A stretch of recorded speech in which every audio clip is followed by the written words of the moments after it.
सोलापूर तालुक्यातील ढेकू या गावामध्ये नरेशदादा पाटील प्रतिष्ठानच्या वतीने हातकरगाव जिल्हा परिषदेच्या महिलांकरिता व शिवजयंतीच्या निमित्त हळदी कुंकवाचे कार्यक्रमाचे आयोजन करण्यात आले होते। हळदी कुंकू कार्यक्रमासाठी 50,000 महिलांनी या कार्यक्रमास हजेरी लावली। महिलांना भेटवस्तू साडी रूपात देण्यात आले व महिलांना साठी मनोरंजन कार्यक्रम होम मिनिस्टर ठेवण्यात आले होते। यामध्ये अनेक प्रकारचे खेळ दाखवण्यात आले। या कार्यक्रमासाठी भाजप, शिवसेना, शिंदे गट व RPI महायुतीच्या बड्या नेत्यांनी हजेरी लावली। सर्व मान्यवरांचे नरेशदादा पाटील प्रतिष्ठानच्या वतीने स्वागत करण्यात आले। लकी ड्रॉचे कुपन ढेकू गावातील महिलांना लागले व त्यांना लकी ड्रॉमध्ये स्कूटी ही गाडी देण्यात आली व होम मिनिस्टर खेळमध्ये TV, मिक्सर व कुकर अशा अधिक वस्तू ठेवण्यात आल्या होत्या व नरेशदादा पाटील या प्रतिष्ठानच्या वतीने हे 9वे वर्ष असल्याचे सांगण्यात आले।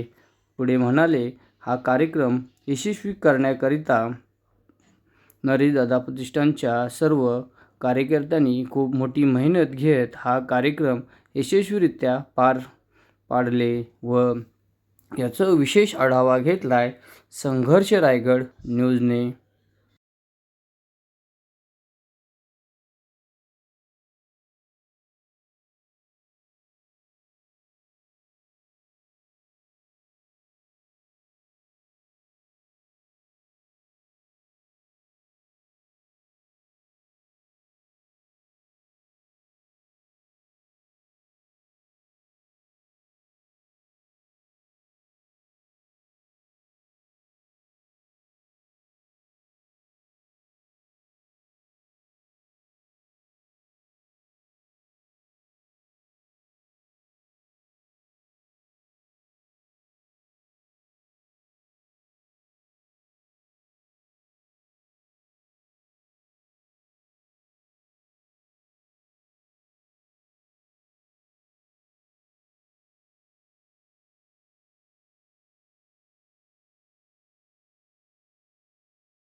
पहिल्यांदा मी त्यांचे खूप खूप आभार मानते. नरेश दादा युवा प्रतिष्ठान यांच्यातर्फे ही स्कूटी मला उपलब्ध झाली आहे. मी त्यांचे खूप खूप मनापासून आभार मानते. आपल्याला ही खूप भारी वाटतंय, खूप भारी वाटतंय.